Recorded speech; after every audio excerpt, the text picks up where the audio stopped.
नमस्कार साथियों, स्वागत है आप सभी का अंकित इंस्पायर्स इंडिया पर। मैं हूं अंकित अवस्थी। आप हैं मेरे साथ में एक बेहतरीन टाइटल पर चर्चा करने के लिए। एक ऐसा टाइटल जो कि भारत की राजनीति में जब तक चुनाव नहीं हो जाते, कल दोपहर 3 बजे बाद आचार संहिता लगने की 99.99% संभावनाएं हैं। ऐसी स्थिति में इलेक्टोरल बॉन्ड का मुद्दा आने वाले समय पर बहुत बड़ा चुनाव के अंदर मुद्दा रहने वाला है और ऐसे मुद्दे पर आज का यह सेशन बेहद खास है। आप में से बहुत सारे साथी लंबे समय से सेशन के होने का इंतजार कर रहे हैं, लेकिन संभवतः इसमें इतनी सारी सूचनाएं हैं कि कौन सी सूचनाएं तुरंत लानी है, थोड़ी थोड़ी धीरे, क्योंकि बहुत सारे पेजेस हैं, 350 प्लस 450, कई सारे पेजेस हैं। उनको संकलित करते हुए आप तक सूचनाएं लाना अपने आप में एक टीडीएस जॉब था, लेकिन फिर भी हमने आज के सेशन को आप तक प्रस्तुत करने का प्रयास किया है। लेकिन जैसे जैसे और डिटेलिंग आती जाएंगी, धीरे धीरे और भी सेशंस आपको इसी क्रोनोलॉजी में मिलते चले जाएंगे। तो चलिए शुरुआत करते हैं। आज की हेडलाइन जो आप देख रहे हैं कि क्या पाकिस्तान की कंपनी ने किया था इलेक्टोरल बॉन्ड से बीजेपी को फंड। यह मैं क्यों कह रहा हूं, क्योंकि कुछ ही समय पहले मेरे पास भी एक व्हाट्सएप मैसेज घूमता फिरता आया और जिसमें यह दिखाया गया कि देखिए यह पैसा इस कंपनी ने बीजेपी को दिया था। यह बात आई कैसे, कहां से आई, आज का सेशन जानेंगे। और दूसरा, यहां पर जो फंड की बात चल रही है, इसके पीछे जिम्मेदार कौन है? एसबीआई, जिसने पूरी तरह से यह कहा था कि भाई हम लोग इस फंड को रखे हैं और इसको बताएंगे, लेकिन दिलवाने वाला कौन था? Supreme court. तो सुप्रीम कोर्ट ने एसबीआई को फिर से डांट लगाई है। किस बात के लिए लगाई है तो जरूर जानेंगे। लेकिन आप एसबीआई का क्या सीन चल रहा था सुप्रीम कोर्ट के साथ में अगर नहीं जानते हैं तो आप हमारा 4 वीक पहले का यह सेशन जरूर देखिएगा। साथ में यह वाला भी सेशन देखिएगा जिसमें हमने आपको यह बताया था कि सुप्रीम कोर्ट के इलेक्टोरल बॉन्ड पर एसबीआई को सुप्रीम कोर्ट ने जो फटकार लगाई थी। ठीक है, तो हमने ये 2 सेशंस किए हुए हैं। इलेक्टोरल बॉन्ड का मुद्दा काफी लंबे समय से चल रहा है। अगर आप एकदम नए जुड़े हैं इस सेशन में, नहीं जानते इलेक्टोरल बॉन्ड क्या होता है, कौन सी पार्टी को दिया जाता है, कैसे लिया जाता है, क्या किया जाता है, हम तो हमेशा की तरह आपको बेसिक से सारी बातें बताएंगे, लेकिन अपडेट से आगे बढ़ते हुए चलते हैं। जैसा मैंने आप सभी को बताया था, राजनीतिक पार्टियों को चंदा देने के लिए नंबर 1 से पैसा देने का जो तरीका निकाला गया था वो इलेक्टोरल बॉन्ड कहलाया गया था। उस इलेक्टोरल बॉन्ड में इन दिनों घमासान ये मचा हुआ है कि कुछ ही समय पूर्व सुप्रीम कोर्ट ने उसे अनकॉन्स्टिट्यूशनल करार दे दिया कि नहीं साहब, यह तरीका सही नहीं है और एसबीआई जो गुप्त तरीके से जानकारी रखकर बैठी है वो पब्लिक में सार्वजनिक करे। सार्वजनिक करने के बारे में लंबी बहस चली सुप्रीम कोर्ट से। एसबीआई ने टाइम मांगा कि सर हम अभी तो नहीं दे पाएंगे, थोड़ा समय लगेगा, लेकिन सुप्रीम कोर्ट ने इनको समझाया कि देनी तो जानकारी तत्काल प्रभाव से होगी। इन लोगों ने तत्काल प्रभाव से जानकारी निकाल करके दे भी दी। सुप्रीम कोर्ट ने एसबीआई से कहा था कि आप 12 मार्च तक या तो पैसे की जानकारी सबको दे देना, और सबको देने से मतलब है इलेक्शन कमीशन को दे देना, और इलेक्शन कमीशन जनता के सामने 15 मार्च तक रख देगा। हमने उस समय भी प्रॉमिस किया था कि 15 मार्च को हम सेशन लेकर आएंगे और आज हम सेशन लेकर आ गए हैं। भाई साहब, बिल्कुल कटुकट वैसे की वैसे ही सारी चीजें चलती गई। 12 मार्च के दिन एसबीआई ने सुप्रीम कोर्ट के डांट फटकार के चलते इलेक्शन कमीशन को प्रॉपर तरीके से सूचनाएं दे दी। इलेक्शन कमीशन और तेजी से आगे बढ़ते हुए 15 तारीख का भी इंतजार नहीं किया, एक दिन पहले ही 14 तारीख को ही जानकारी सार्वजनिक कर दिया। एसबीआई ने जो डेटा इलेक्शन कमीशन को सौंपा, इलेक्शन कमीशन ने जनता के सामने प्रॉपर तरीके से रख दिया। ये सारी जानकारियां अपडेट के साथ मैं अपने ट्विटर हैंडल पर आपको देता रहा हूं। अगर आपने अभी तक फॉलो नहीं किया है जाकर कर लीजिए। जो भी अपडेटेड हमारे सेशन में अपडेट्स होते जाते हैं हम वहां पर आपको अपडेट करते भी चले जाते हैं। ठीक है साहब, तो ये हो गया जानकारी। एसबीआई ने सुप्रीम कोर्ट का आदेश का पालन करते हुए चुनावी बॉन्ड से जुड़े आंकड़े चुनाव आयोग को भेज दिए 12 तारीख को, और उसके बाद जानकारी निकल कर आती है कि इलेक्शन कमीशन ने सार्वजनिक कर दी जानकारी, और हेडिंग बन जाती है कि साहब इलेक्शन कमीशन ऑफ इंडिया अपनी तरफ से जनता को बता रहा है कि सुन लो भैया किसने बॉन्ड खरीदे थे, और दूसरी बात यह सुन लो कि किसको, कौन सी पार्टी को ये बॉन्ड दिए गए थे। ये दोनों डेटा बाहर आया। जैसे ही कल बाहर आया, इलेक्शन कमीशन का लिंक हमने शेयर किया, इलेक्शन कमीशन की वेबसाइट हैंग हो गई। मतलब जनता एकदम टूट पड़ी जानने के लिए क्या हुआ, किसने किसको दिया, किसने किसको दिया, खोजना शुरू किया। जानकारी के अनुसार 12 मार्च को जो एसबीआई ने इलेक्शन कमीशन को डेटा सौंपा था, जिसे 14 मार्च को इलेक्शन कमीशन ने जनता के सामने पब्लिक किया, उस जानकारी में था क्या? उस जानकारी में 2 प्रकार के दस्तावेज थे। एक दस्तावेज था 337 पन्नों का था, 337 पेजेस का था। उसके अंदर चुनावी बॉन्ड जिन्होंने खरीदे उनके नाम लिखे हुए थे कि साहब ये लोग हैं जिन्होंने चुनावी बॉन्ड खरीदे थे। और नंबर दूसरा, एक दूसरा दस्तावेज, एक और पीडीएफ फाइल यहां थी, उसमें 426 पन्ने थे जिसमें किन्होंने इन बॉन्ड को भुना लिया इसकी जानकारी दी गई थी। मतलब कौन से राजनीतिक दल इस चुनावी बॉन्ड को भुना लिए, इनकी जानकारी। दो प्रकार की पीडीएफ फाइल थी, 337 पेज और 426 पेज। कंट्रोलर एफ कर करके लोगों ने स्क्रॉल डाउन कर करके सबको खोजना खाजना शुरू किया। ये तो पहले से ही पब्लिक डोमेन में था कि किस राजनीतिक पार्टी को सबसे ज्यादा चंदा मिला है। असली मुद्दा अपोजिशन का यही तो था कि भाई सत्तारूढ़ पार्टी इतना ज्यादा पैसा लेकर के बैठी है इलेक्टोरल बॉन्ड से, तो अब यह भी जांच होनी चाहिए कि किन लोगों ने राजनीतिक दलों को फंडिंग दी है। तो ये वाला जो पार्ट है इसमें लोगों की क्यूरोसिटी नहीं थी कि किस पार्टी को कितना मिला। वो तो बोले पहले ही पब्लिक डोमेन में है कि 6000 करोड़ के आसपास लेकर के बीजेपी बैठी हुई है, उसके बाद में 1000 करोड़ के आसपास कांग्रेस लेके बैठी हुई। बोले ये तो ऑलरेडी लेके बैठे हैं, ये तो पता है, लेकिन देने वाला कौन है ये जांचना है। और सब लोग कंट्रोल एफ दबा दबा कर ढूंढ रहे थे, अडानी का नाम कहां है, अंबानी का नाम कहां है, सब लोगों के नाम खोजे जा रहे थे। क्योंकि अल्टीमेटली अपोजिशन में राहुल गांधी जी लंबे समय से यह यात्रा कर रहे हैं कि अडानी ने मोदी को फंडिंग दी है, अडानी ने यह किया है। अडानी देश में मतलब चुनावी पर्याय बन चुका है राजनीतिक दलों के लिए। लेकिन इसी बीच में इन 337 पन्नों में खोजा जा रहा था, लोग लेंस ले लेकर खोज रहे थे, हम भी खोज रहे थे। अब हुआ क्या है वो आगे चलकर बताएंगे। लेकिन इसी बीच में एक शगुफा निकल कर आ गया, और वो क्या, बोले देखा पाकिस्तान ने भी फंडिंग की है बीजेपी को। तो बोले यार पिटने के लिए कौन फंडिंग करता है, ये बात भी आज के सेशन का मेजर पॉइंट ऑफ अट्रैक्शन है, ठीक है ना। तो ये सारी बातें आज के सेशन में डिटेल से पता चलेंगी। लेकिन जिस बात को लेकर अभी भी कोहराम मचा हुआ है और एसबीआई अभी भी डांट खाए जा रहा है, और हर आदमी कह रहा है कि तुम यार पिक्चर का क्लाइमैक्स नहीं बताए हो गुरु, बस ये कह दियो कि ये हीरो है ये विलन है, ये दोनों चल रहे हैं, ये नहीं बता रहे हो कौन किसको मारा है। मतलब ये है कि आपको एसबीआई ने जो डेटा दिया उसमें ये जानकारी तो दे दी 337 पेजेस में कि भाई साहब mister X, mister Y, mister A, mister B, इन सब ने बॉन्ड खरीदे थे, एसबीआई से बॉन्ड खरीदे थे। एसबीआई सब जानता है, जैसे एक सीसीटीवी का एडवर्टाइज आता है ना, ऊपर वाला सब जानता है, एसबीआई को लिखना चाहिए हम सब जानते हैं किसने बॉन्ड खरीदे। बोले बहुत बढ़िया। एसबीआई ये भी जानता है कि किस राजनीतिक पार्टी ने बॉन्ड लिए, यानी कि ये दोनों बातें एसबीआई भली भांति जानता है। तो क्या नहीं बता रहा है, बता ये नहीं रहा है कि इस व्यक्ति ने इस ही पार्टी को पैसे दिए थे। मतलब अगर बॉन्ड में नाम निकल कर आया कि मिस्टर एक्स ने इतने करोड़ के बॉन्ड खरीदे, तो क्या यही वो एक्स है जिसने इस पार्टी को पैसे दिए थे? यह बात अभी खुल करके सामने नहीं आई है। अच्छा, बाय द वे, क्या आपको यह नहीं लगता कि बैंक में जितने भी ट्रांजैक्शन आप लोग भी करते हैं वो सारे की सारे आपके पता रहते हैं? अच्छा, जब से आप जैसे लोग जो ऑनलाइन सुनते हैं, ऑनलाइन ट्रांजैक्शंस करते हैं, उन जिन्होंने भी यूपीआई ट्रांजैक्शंस किए हैं, उन सबको अब तक ये तो समझ में आ गया होगा कि बैंक में सारी डिटेल्स हैं। जैसे कई बार अपने पेरेंट्स अपन से कई बार ये कहते हैं कि अरे बेटा जो खर्चा करते हो वो लिखा करो, तो अपन लोग क्या कहते हैं कि यार पापा हम तो, या पिताजी हम तो ऐसा करते हैं, माताजी हम तो ऐसा करते हैं कि हम अपने बैंक के डिटेल में ये बात पता कर लेते हैं कि हम कहां पैसा खर्च किए। लेकिन पिताजी भी इस बात को पता कर लेते हैं कि बेटा कहां पैसा खर्च किए थे, क्योंकि बैंक में सारा बात मेंशन होकर आता है कि एक्स जगह पर पैसा गया था, वाई जगह पर पैसा गया था, पान की दुकान पर पैसा गया था, इस जगह पर पैसा गया था, गोलू को दिया था कि मोलू को दिया था, सबके नाम बैंक अकाउंट में लिखे आते हैं। और यह काम तब से और ज्यादा तेज होने लग गया जब से भारत डिजिटलाइज्ड हुआ है। आप और हम जब से यूपीआई यूज करने लगे हैं तब से तो यूपीआई का मतलब ही हमने ये कर रखा है, यूपीआई से बैंक अकाउंट कनेक्टेड, सीधा खट से पता चल गया कि साहब ये लीजिए पैसा बैंक अकाउंट से। हम जिसे सहूलियत समझते हैं कई बार वो हमारी मुसीबत भी बन जाता है कि हम कई जगह ऐसी जगह पेमेंट कर रहे होते हैं अपने दोस्तों को कि अगर गलती से किसी को ये पता चल जाए तो डांट खाना तय है। डांट खाना भी तय है, और दूसरा एक और तरीका भी है, और वो है फ्रॉड का। और फ्रॉड क्या है? समटाइम्स क्या होता है ना, आप यूपीआई से जब स्कैन कर रहे होते हैं, कई बार आपसे कहा जाता है कि यूपीआई का कोई भी क्यूआर कोड देख करके स्कैन ना करें। क्यों? समटाइम्स वो फ्रॉड भी होता है। और आप और हम अब इतने सुविधा संपन्न हो गए कि यार हमारा अकाउंट कनेक्टेड है, सीधा यूपीआई से ट्रांजैक्शन मार देंगे।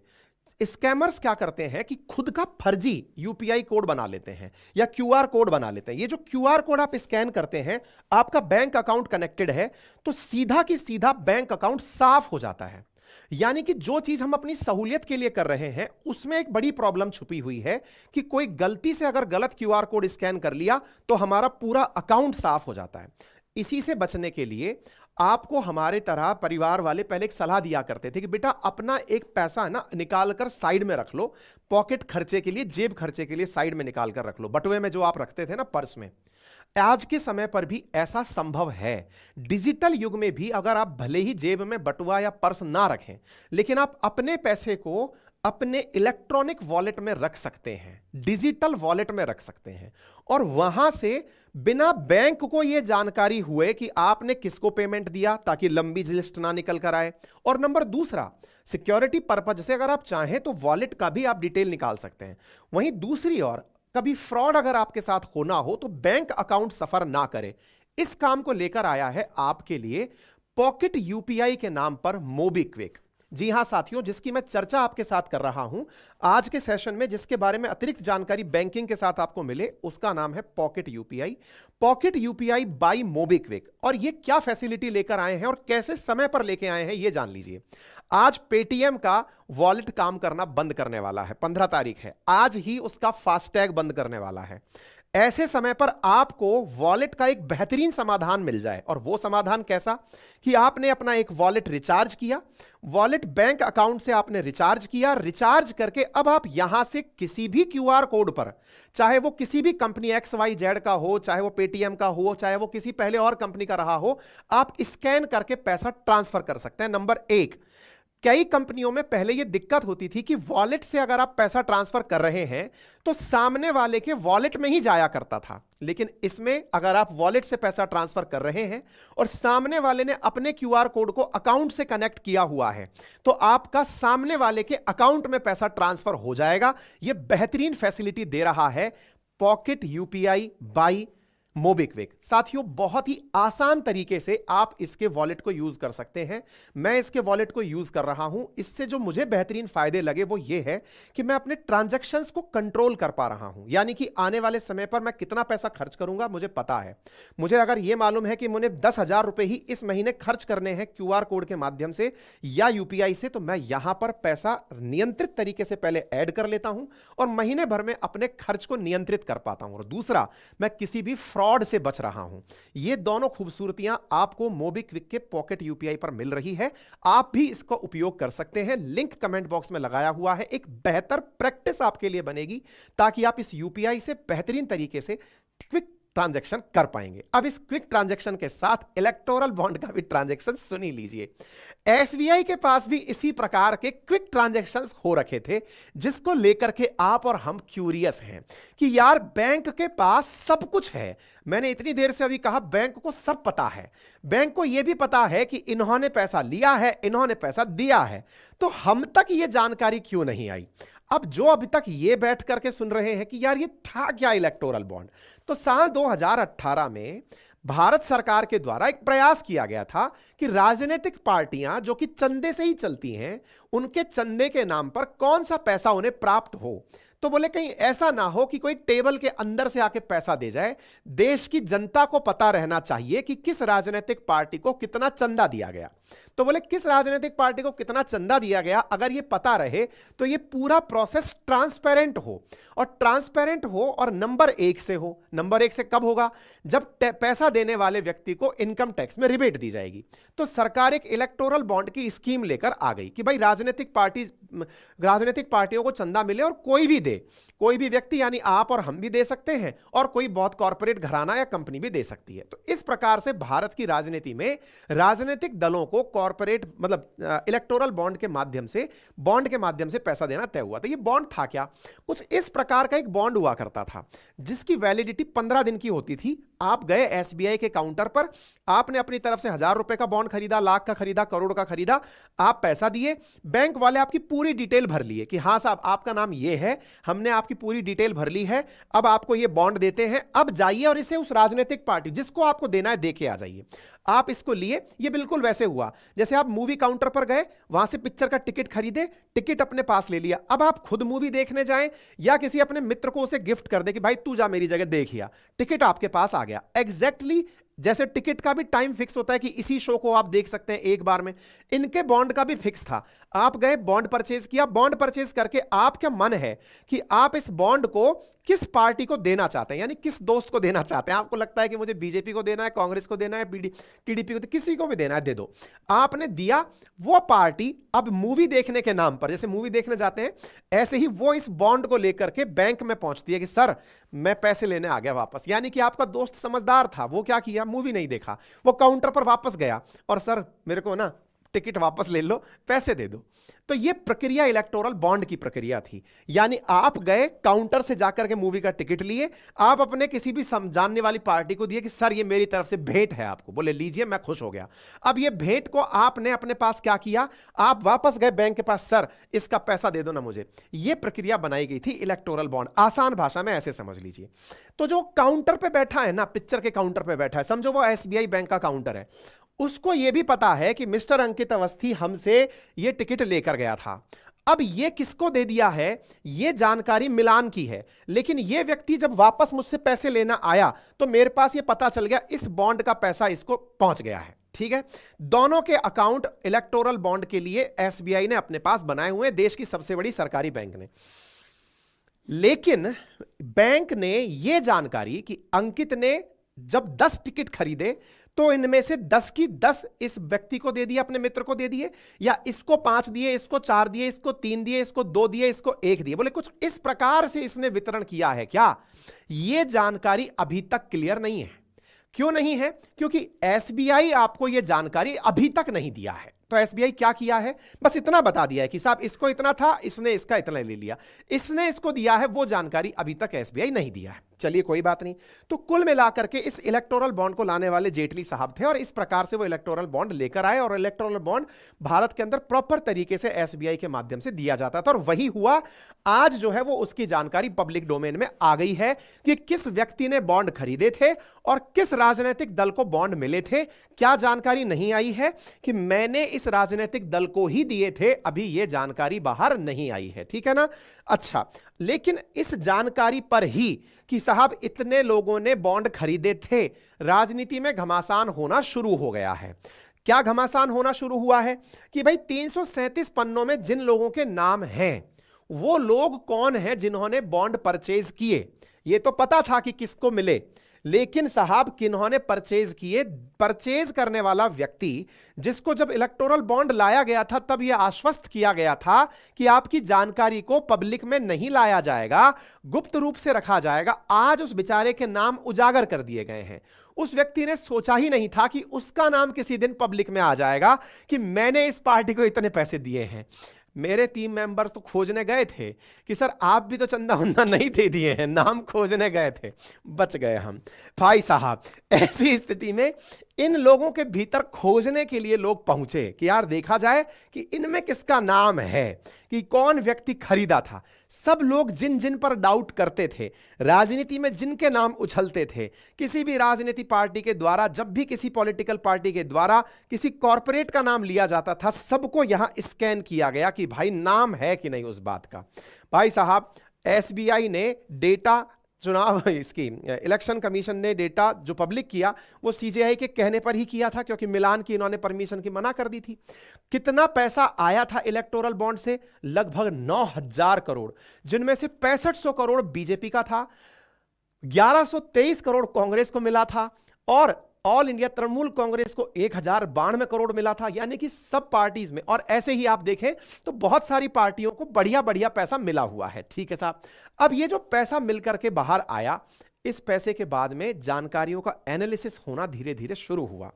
कल से बैठ करके बहुत सारे न्यूज़पेपर, पत्र पत्रिकाएं एनालिसिस करने लग रहे हैं और एनालिसिस में जो बातें निकलकर आना शुरू हुई वो क्या थी, तो वो जानकारी में पहली बात निकलकर आई कि साहब यहां पर जो भी जानकारियां हैं उनमें सबसे ज्यादा जो चंदा मिला है वो 6060 करोड़ रुपए का बीजेपी को मिला है। बीजेपी को मिला है, ये बहुत पहले से ही मार्केट में आ रखा था। ठीक है साहब।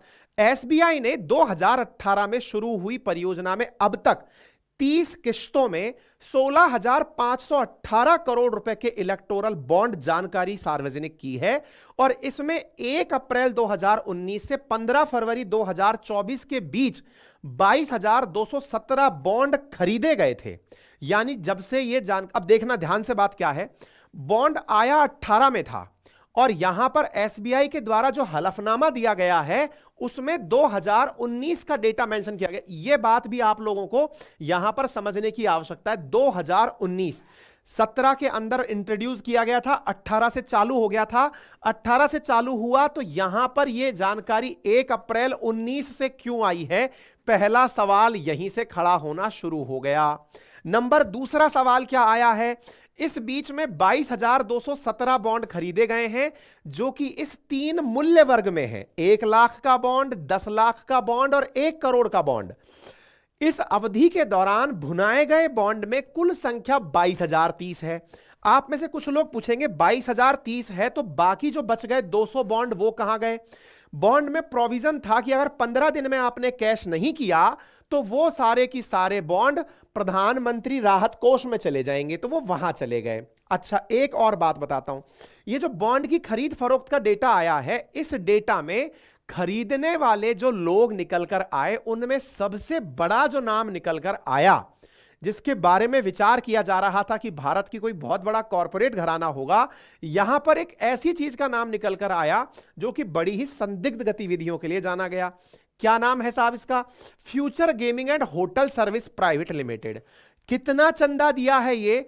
1368 करोड़ रुपया ये चंदा दे दिया है। 1368 करोड़ रुपए का चंदा दिया है। कौन? Future gaming and hotel services. दूसरा बड़ा चंदा दिया है मेगा इंजीनियरिंग इंफ्रास्ट्रक्चर, 966 करोड़ रुपए। तीसरा बड़ा चंदा दिया है कोई quick supply chain private limited है। चौथा वेदांता है। पांचवें पर ये हल्दिया एनर्जी लिमिटेड है, एसएल माइनिंग लिमिटेड।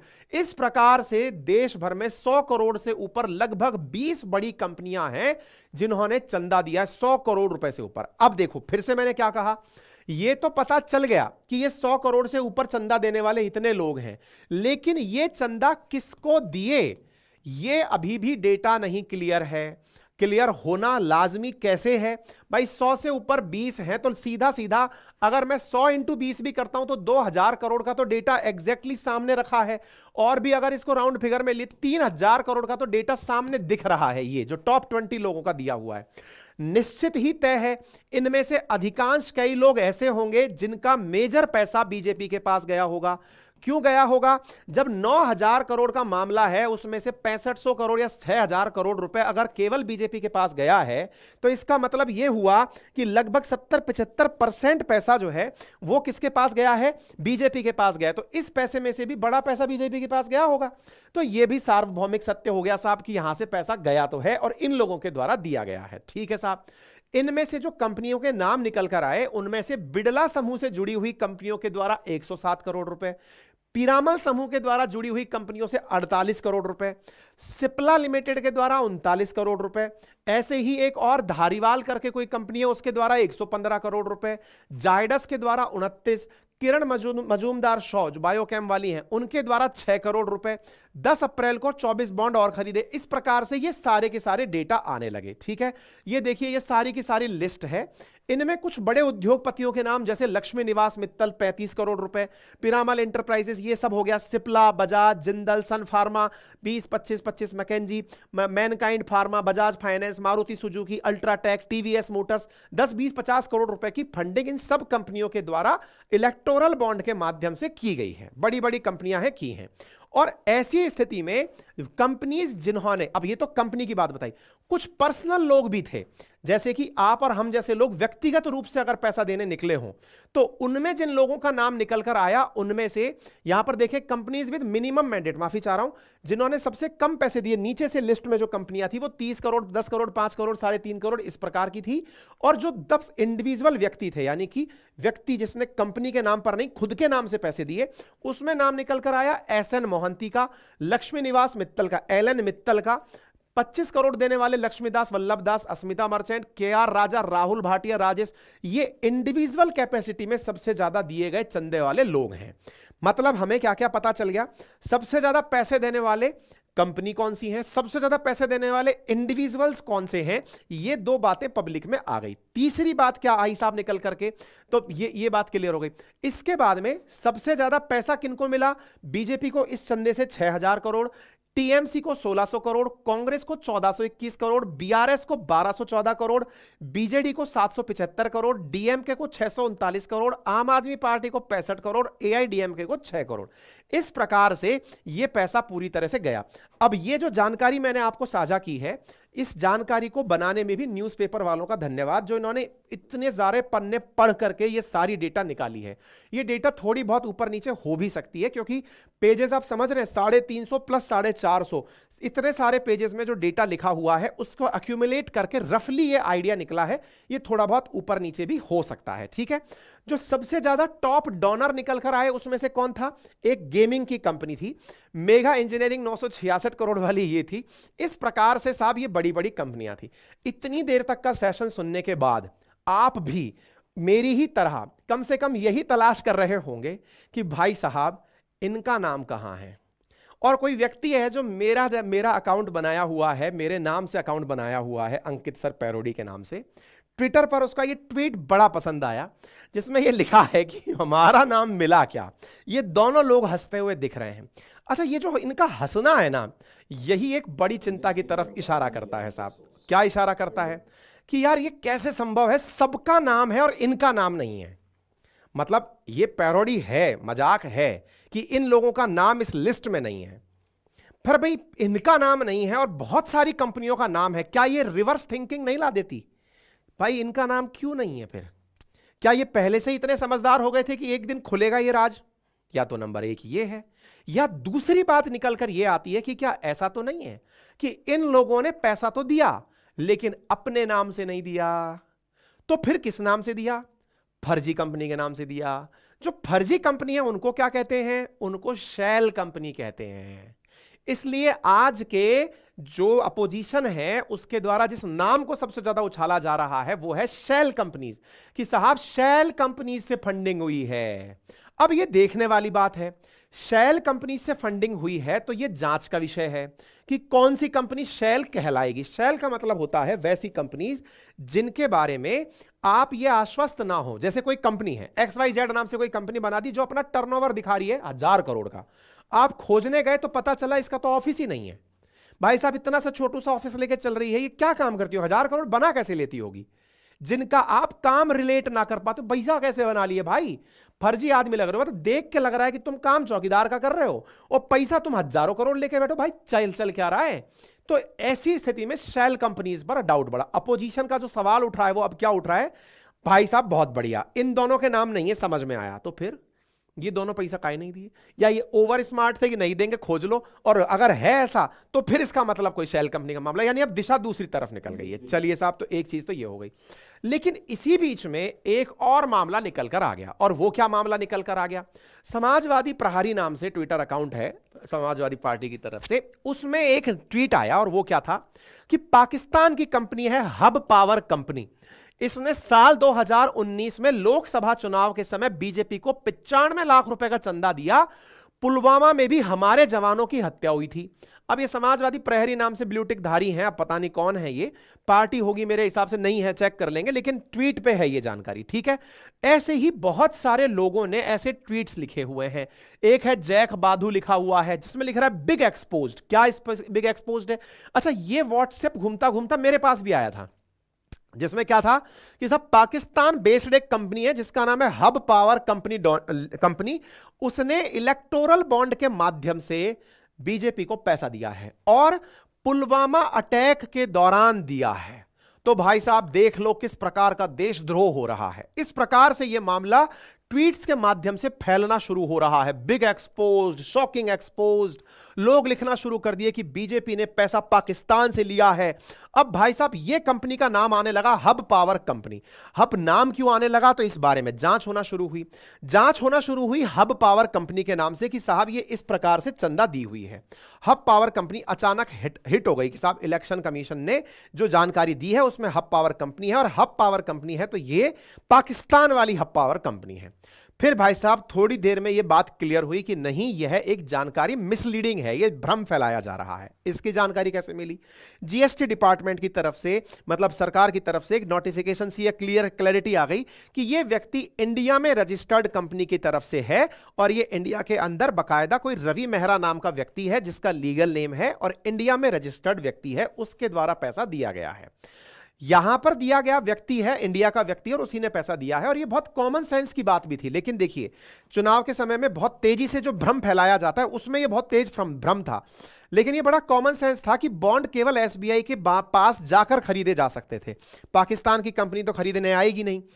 बेचारी पाकिस्तान की कंपनी की इनोसेंस ही कहूंगा मैं कि वो लोग खुद अपनी तरफ से स्पष्टीकरण दे रहे हैं। पाकिस्तान की कंपनी वाले, हबको वालों ने अपनी तरफ से क्लैरिफिकेशन दिया, पाकिस्तान में रहते हुए, clarification regarding false claim on identity of Hub Power Company limited.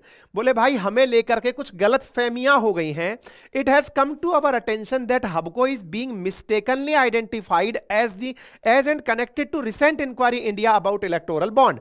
ये आकर के बेचारे अपनी तरफ से सफाई दिए कि भाई ये गलत फहमियां फैलाई जा रही हैं, ऐसा नहीं है, हमारा कोई भी, हम नहीं है वो वाले व्यक्ति जिसने पैसा दिया है। ठीक है साहब, कुल मिलाकर के ये वाली बात एक झूठ निकली, यानी कि अभी मिसलीडिंग जानकारियां बड़ी फैलने वाली है। जैसे अभी से ही ये जानकारी जो फैल रही है कि इतना पैसा इस कंपनी को दिया, इस कंपनी ने इस पार्टी को पैसा दिया, अभी तक यह क्लियर ही नहीं हुआ है कि किस कंपनी ने किसको पैसा दिया है। यह तो तय हो रखा है कि पैसा दिया है, ऑब्वियस सी बात है ना। जब 6000 करोड़ 6500 करोड़ रुपए अगर मिला है, किसी को 1000 मिला है, किसी को 1200 मिला है, तो दिया तो है, लेकिन इसने ही इसको दिया है यह अभी तक क्लियर नहीं हुआ है साहब। लेकिन इस बीच में लोगों की जिज्ञासा यह बन गई, जिस लिस्ट में अंबानी अडानी जैसे देश के बड़े लोग नहीं हैं, पैसे वाले लोग नहीं हैं, उस लिस्ट में ये महानुभव कौन आ गए जो 1300 करोड़ रुपए देकर बैठे हैं।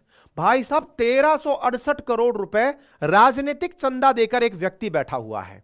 अच्छा, इंटरेस्टिंग फैक्ट यह है, अभी तक नहीं पता है कि 1368 किसके अकाउंट में दिए गए हैं। मतलब बीजेपी के में दिए गए हैं कि कांग्रेस के में दिए गए हैं कि टीएमसी के में दिए गए हैं कि बीजेडी के में दिए गए, किसी को नहीं पता है। क्यों? मैंने फिर से कहा, अभी तक यह वाला पॉइंट कनेक्ट नहीं हुआ है, क्योंकि एसबीआई ने सुप्रीम कोर्ट को साफ कह दिया था, हरीश साल्वे जी ने सुप्रीम कोर्ट से साफ कह दिया था कि सर जी, आपको हम पहले ही बता दें, हम मैच नहीं कर पाएंगे इन दो डेटाओं को। आप अगर हमसे कहें कि मैच करके दे, तो अभी समय नहीं है मैच करने का, आपको डेटा चाहिए तत्काल दे देंगे हम। तब तो सुप्रीम कोर्ट ने मना कर दिया कि मत मैच करो, सीधा दे दो। तो सीधा दिया, तो भाई साहब ये आदमी अपने आप में आज सुर्खी बना हुआ है। कौन है ये आदमी साहब? ये आदमी है लॉटरी किंग के नाम से मशहूर, future gaming and hotel services का मालिक, नाम है सैंटियागो मार्टिन। भाई जब ये 13 साल का था ना, तब से लॉटरी करवा रहा है ये लोगों को। लॉटरी जो कितनी भी तरह से अवैध हो देश में चलने समय, तमाम राज्यों में लोग फिर भी लॉटरी के अंदर मतलब काम कर ही रहे हैं। आज भी आप देख लीजिए कि ऑनलाइन ट्रेडिंग प्लेटफॉर्म्स के नाम पर भी बहुत सारे ऐप्स ऐसे फर्जी निकल कर आते हैं जो लोगों को फंसाने के लिए लॉटरी खेल रहे हैं। इसमें एक नाम इसका निकल कर आया और ये बहुत जबरदस्त तरीके से अपना नेटवर्क खरीदारों का और विक्रेताओं का बनाकर लॉटरी खिलाता है। दक्षिण में इसका तगड़ा काम चलता है, मतलब कर्नाटक में इसका बढ़िया काम है और नॉर्थ ईस्ट में भी इसका बड़ा काम है। मतलब सिक्किम की लॉटरी के नाम से फेमस है ये, बड़ा काम इसका साउथ इंडिया में और नॉर्थ ईस्ट इंडिया में चलता है। और दूसरा जो आदमी निकल कर आया जो इसके बाद था फेमस, उसका नाम मेगा इंजीनियरिंग था, जिसका 18 राज्यों में काम चल रहा है। ये दो लोगों के नाम भाई साहब इस लिस्ट में टॉप पर थे। तो अब पहले इस व्यक्ति की बात कर लेते हैं जिसका नाम है सैंटियागो मार्टिन। ये है सैंटियागो मार्टिन जो खिलाते हैं लॉटरी और भाई साहब कमाते खुद नहीं है, राजनीतिक पार्टियों को भी कमा कमा के देते हैं। इसका तो सीधा अर्थ यही निकल रहा है कि अगर लॉटरी अवैध है तो संभवतया ये राजनीतिक पार्टियों को चंदा देकर के राजनीतिक संरक्षण पाते होंगे, क्योंकि अगर यह लॉटरी गलत तरीके से खिलवाते हुए तो भाई साहब कानूनी रूप से रोकना चाहिए था। और अगर कोई लूपहोल है जिसकी वजह से ये राजनीतिक पार्टियों को चंदा देके बच रहे हैं तो ये जांच का विषय है और यहीं से बहुत सारी जांचें खुलकर आएंगी। तो भाई साहब इनके बारे में जानकारी पता चल करके आ गई कि इसकी कंपनी में मार्टिन सैंटियागो और मानिका गौडर नाम से प्रकाश नाम से लोग हैं। लेकिन भाई साहब इसमें भी एक खेला हुआ, क्या? Future gaming and hotel services private limited के नाम से एक ट्विटर पर फोटो गजब तरीके से वायरल हो रही है। सत्यता की पुष्टि हम नहीं करते क्योंकि हमारा कोई संवाददाता फील्ड में नहीं है। जो जानकारी मिलती है हमें या तो वो सोशल मीडिया से मिलती है या फिर न्यूज़पेपर से मिलती है। हम केवल आपको आसान भाषा में, अपनी आम बोलचाल की भाषा में संकलित करके प्रस्तुत करने का काम करते हैं। कोई भी ऑफेंडेड फील मत करना। हम केवल ये जानकारी दिखाकर बता रहे हैं कि भाई साहब ये जो जानकारी है ना, ये ट्विटर पर गजब घमासान मचा रखी है। क्या? ऑफिस के सामने ये बोर्ड लगा हुआ है। बोले यार, जिसको देखकर लग रहा है कि 1368 करोड़ रुपए वो पार्टी को चंदा दे दिया है, ऑफिस भाई का एग्जिस्ट ही नहीं कर रहा है। लग रहा है कि ये तो बिल्कुल फिर हेरा फेरी जैसा खेला हो गया है। फिर हेरा फेरी जैसा खेला मतलब कि जो दर्शन दिखाए गए हैं वैसा कुछ है नहीं।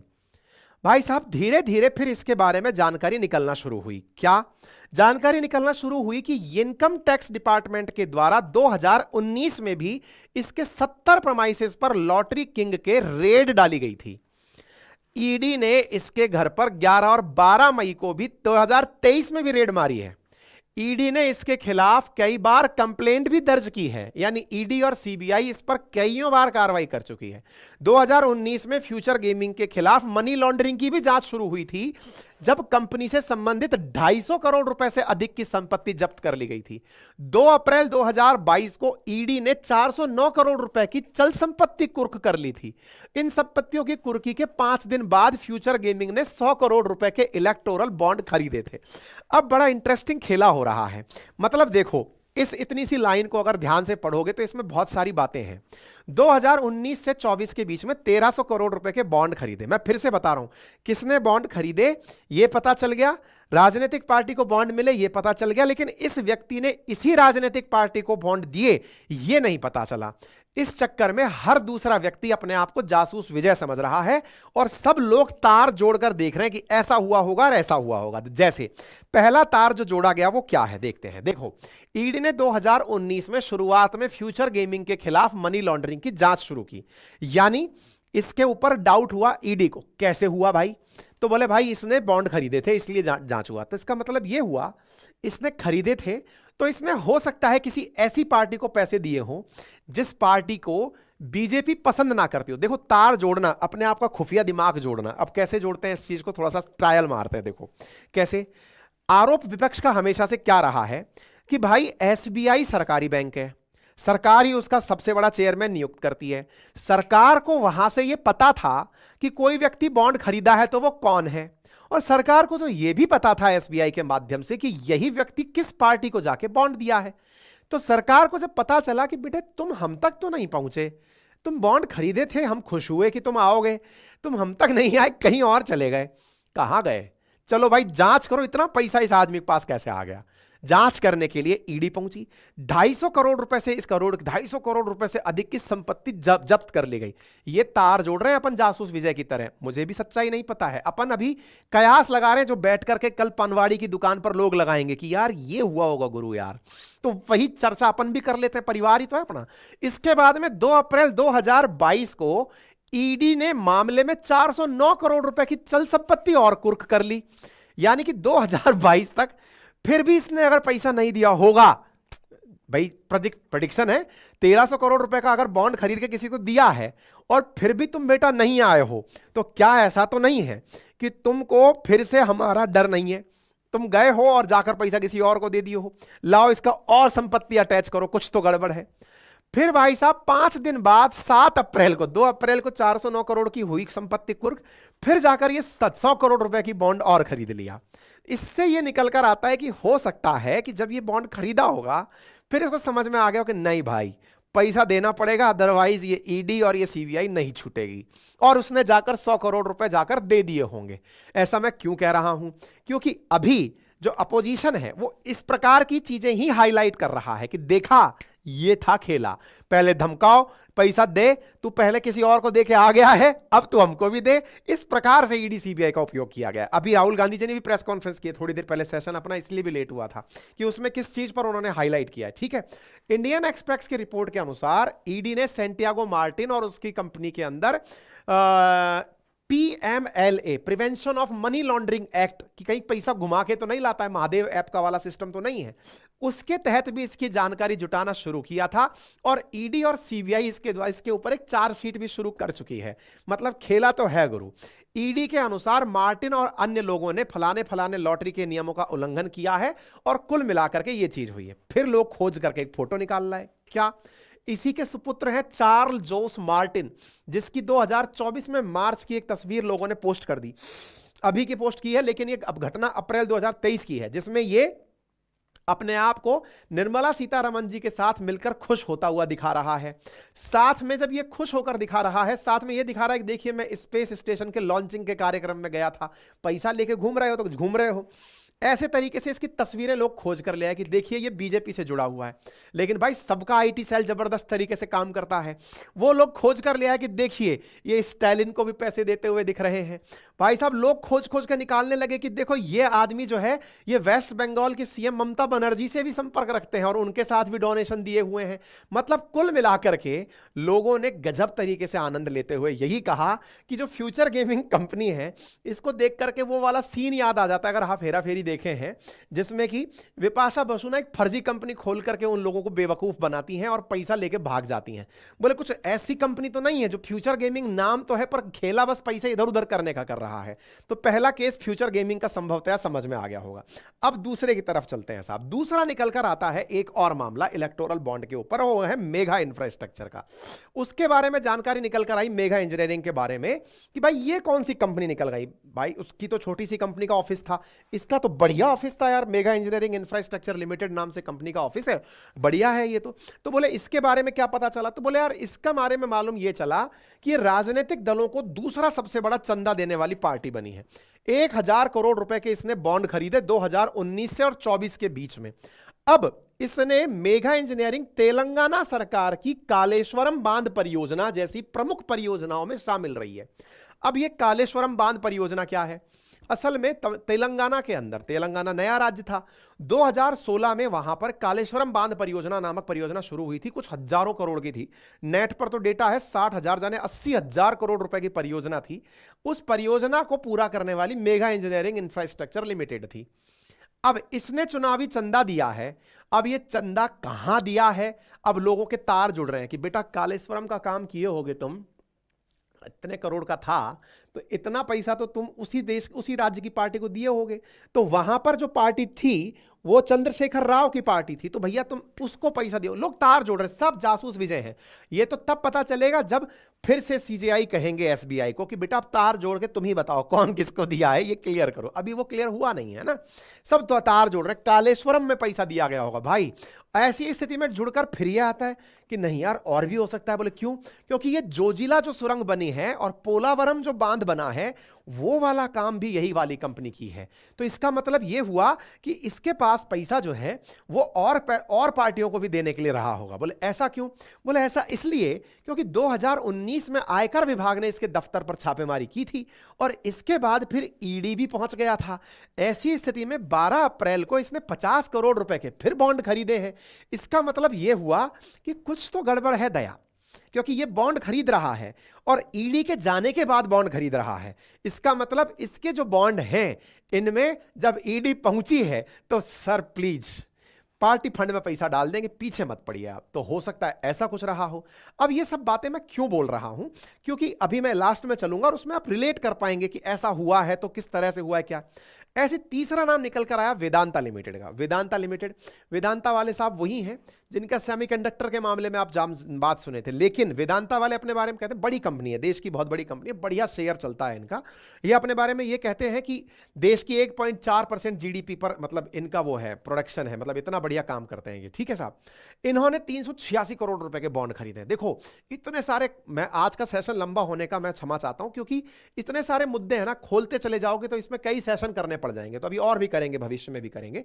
आप सबसे गुजारिश है कि इतनी देर में जो आप लोग बैठकर लाइव सुन रहे हैं, 35,000 लोग लाइव सुन रहे हैं इस समय और लाइक 1,500 है। मतलब मेरी इतनी मेहनत के बाद में अब लगभग पौने घंटा तो मैं बोलते हुए हो चुका हूं, आप लोगों ने अभी तक लाइक का बटन नहीं दबाया है और 40% लिसनर आप में से ऐसे हैं जिन्होंने अभी तक सब्सक्राइब नहीं किया हुआ है। थोड़ा हमारी मेहनत पर भी भाई, इन सब की मेहनत के किस्से सुन रहे हो, लेकिन सुनाने वाले की जो ऊर्जा जा रही है उसके लिए सब्सक्राइब कर दो, लाइक कर दो। सेशन आपके लिए कर रहे हैं, थोड़ी मेहनत लगती है भाई, प्लीज थोड़ा हेल्प करें, है ना। चलिए आगे बढ़ते हैं। अब भाई साहब मेटल किंग के बारे में क्या बात निकल के आती है? पहले लॉटरी किंग, अब मेटल किंग, किंग्स दान कर रहे हैं साहब। इनके बारे में जानकारी निकल कर आती है कि साहब ये 365 करोड़ रुपए का, 386 करोड़ रुपए का लॉटरी वो खरीदे हैं, बॉन्ड खरीदे हैं। और बोले किसको दिए होंगे? तो सब तार जोड़ रहे हैं किसको दिए होंगे। तो भाई इनके तार इस तरह से जुड़ रहे हैं कि इनको जिस समय फॉक्सकॉन के साथ में टेंडर मिलने वाला था, ये उसी दौर में बॉन्ड खरीदे हैं। फॉक्सकॉन आपको याद होगा कि हम बात बताए थे आपको कि इनको ताइवान की एक कंपनी के साथ में सेमीकंडक्टर का काम मिलने जा रहा था, याद है? बाद में वही डील टूट भी गई थी, ये भी ध्यान होगा, और ताइवान वाली कंपनी फिर अलग से लगा रही है अब, है ना? तो ऐसी स्थिति में लोगों ने तार जोड़ने शुरू किए। तार जोड़ते जोड़ते भाई साहब अपने महेश्वर पैरी साहब बाहर आ गए। वही पैरी साहब जो कि पीछे पड़े थे पहले कभी IIPM वाले अरिंदम के, ये वही महेश्वर पैरी साहब हैं जिनका हम बहुत रेस्पेक्ट करते हैं भाई साहब। ये पीछे पड़े उनके विवेक बिंद्रा जी के, जिनका पूरा की पूरा काला चिट्ठा खोल दिया। अब ये इस पूरी टीम इसको पढ़ करके जो ट्वीट किए हैं, बड़ा इंटरेस्टिंग ट्वीट किए हैं। क्या लिखे हैं? फ्यूचर गेमिंग ने 7 अप्रैल 2022 को परचेज किए इलेक्टोरल बॉन्ड। 7 अप्रैल को क्यों किए? क्योंकि 2 अप्रैल को इनके यहां पर ईडी की रेड पड़ी थी। पेरी साहब ने हालांकि पुराने भी बॉन्ड परचेज किए, उसकी जानकारी नहीं दी है, पर इन्होंने ईडी वर्सेस इसका कनेक्शन स्थापित किया है। दूसरा, बोले अरबिंदो फार्मा ने 15 नवंबर 2022 को इलेक्टोरल बॉन्ड परचेज किए। क्यों किए? क्योंकि 10 नवंबर को इनके मैनेजिंग डायरेक्टर अरेस्ट हुए थे। तीसरा, शिरडी साई इलेक्ट्रिकल्स ने 11 जनवरी को बॉन्ड परचेज किए। क्यों परचेज किए? क्योंकि 20 दिसंबर को इनके यहां पर आईटी की रेड पड़ी थी, इसलिए परचेज किए। फिर है टोरेंट पावर, 10 जनवरी को इन्होंने इलेक्टोरल बॉन्ड परचेज किए। क्यों किए? बोले क्योंकि इनको परियोजना मिली थी, सरकार की तरफ से स्कीम मिली थी काम करने के लिए। ऐसे ही डॉक्टर रेड्डीज ने 17 नवंबर को बॉन्ड परचेज किए। क्यों किए? क्योंकि 13 नवंबर को आईटी की रेड पड़ी थी इनके यहां पे। ऐसे आप ढूंढते चले जाइए, इन्होंने प्रॉपर रिसर्च करके एक बेहतरीन डेटा निकाल कर दे दिया है कि देखिए साहब, रेड पड़ी उधर पैसा आ गया। और अगर किसी ने वैसे पैसा, 2 प्रकार से पैसा दिया गया, या तो रेड करके पैसा दिया गया है, रेड आ गई पैसा आ गया, या फिर परियोजना मिली पैसा मिल गया। अगेन मैं कह रहा हूं, सब जासूस विजय हैं। सच्चाई क्या है अभी केवल SBI जानता है। सच्चाई से पहले अपन जितने भी लगा रहे हैं बढ़िया से सोशल मीडिया पर डेटा खपा रहे हैं। आने वाले समय में SBI बताएगी कि इसने ये पैसा इस समय पर इसको दिया था, वो तो आने वाला समय है। अभी जो चल रही है चर्चा की, जो कयास लगाए जा रहे हैं, क्योंकि संभावनाओं का मार्केट गर्म चल रहा है इस समय, ऐसी स्थिति में सब लोग कुल मिलाकर ये कह रहे हैं कुछ नहीं होगा। मैं लिख कर देता हूं, राजनीतिक कॉर्पोरेट नेक्सस का काम हमाम में सब के सब एक जैसे पड़े हुए हैं। भाई साहब बढ़िया अखबार लिख रहे हैं कि नेताओं के चंदा मामा, क्योंकि अल्टीमेटली चंदे से ही काम चल रहा है। सब में से फिर से ये 2 ही लोग निकल के वापस आ रहे हैं, भाई इसमें अपन कहां हैं। कुल मिलाकर के पैरोडीज गजब तरीके से इस समय फ्लोट कर रही हैं। लोग तो पकड़ करके एयरटेल से पूछ ले रहे हैं कि यार एक बात बताओ गुरु, तुमको राजनीतिक चंदा देने का पैसा मिल रहा है? तुम फंडिंग दिए हो ना, लेकिन ये बताओ गुरु, तुम्हारे तो खुद से घाटे में चल रहे हो, तुम फंडिंग कैसे दिए? तो लोग कह रहे हैं तुम बीजेपी को पैसा दिए हो। मतलब लोग खुद से खोज कर कह दे रहे किस पार्टी को पैसा दिए हो, निकाल निकाल करके दे रहे हैं। अब जो कुल मिलाकर स्थिति यहां तक आकर पहुंचती है, वो क्या पहुंचती है? स्थिति पहुंचती है कि अब तक जो परेशानियां हैं वो ये है कि किसने बॉन्ड खरीदा पता है, किस राजनीतिक पार्टी ने पहुंचा ये पता है, किसने किसको दिया ये नहीं पता है। तो अब ये बात पता चलने की है, यहां से आगे अब ये जांचने का विषय। दूसरा क्या है, ये 2019 से दिया गया डेटा है, 2018 का डेटा कहां है? क्या पता उसमें अडानी अंबानी छुपे हों। बोले वो डेटा अभी तक SBI ने नहीं दिया है। तीसरा, ये डेटा क्या टिल डेट तक का है, जब तक SBI से कहा गया था कि डेटा ज्वाइन करो, या उसमें बचा हुआ है? अभी कुछ तमाम प्रकार के सवाल हैं जो बचे हुए हैं, जिनको लेकर सुप्रीम कोर्ट ने SBI से फिर पूछ लिया है कि सोमवार को हाजिर हो जाओ और बताओ। भाई साहब एक बालक है जिन्होंने हमें 20 रुपए का सुपर थैंक्स बेचा है, बताइए उसको हमारे ऊपर 20 रुपए की तरस आ गई। वो चंदा देख करके कहा कि ये चंदा जब पार्टियों को मिल रहा है तो गुरुजी को क्यों ना मिले, और वो सुपर थैंक्स के नाम पर हमें 20 रुपए दिए। भाई साहब बहुत धन्यवाद आपका, मालामाल कर दियो गुरु यार।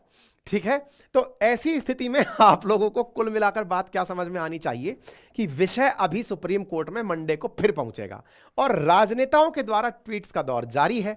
सब लोग कुल मिलाकर कह रहे हैं कि जिनके टॉप डोनर्स हैं उन सबके ईडी और आईटी गई थी।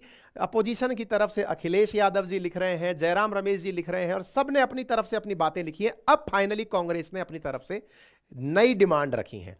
अब तक इलेक्टोरल बॉन्ड जारी किए रहो ये जानकारी थी, अब कांग्रेस की डिमांड ये है कि इस पूरी घटना की जांच सुप्रीम कोर्ट खुद करे, सुप्रीम कोर्ट की देखरेख में जांच हो, नंबर 1। और जब तक जांच चले तब तक बीजेपी के अकाउंट को फ्रीज किया जाए, यह कांग्रेस की डिमांड है। क्योंकि पैसा बीजेपी के अकाउंट में गया है तो अकाउंट फ्रीज किया जाना चाहिए।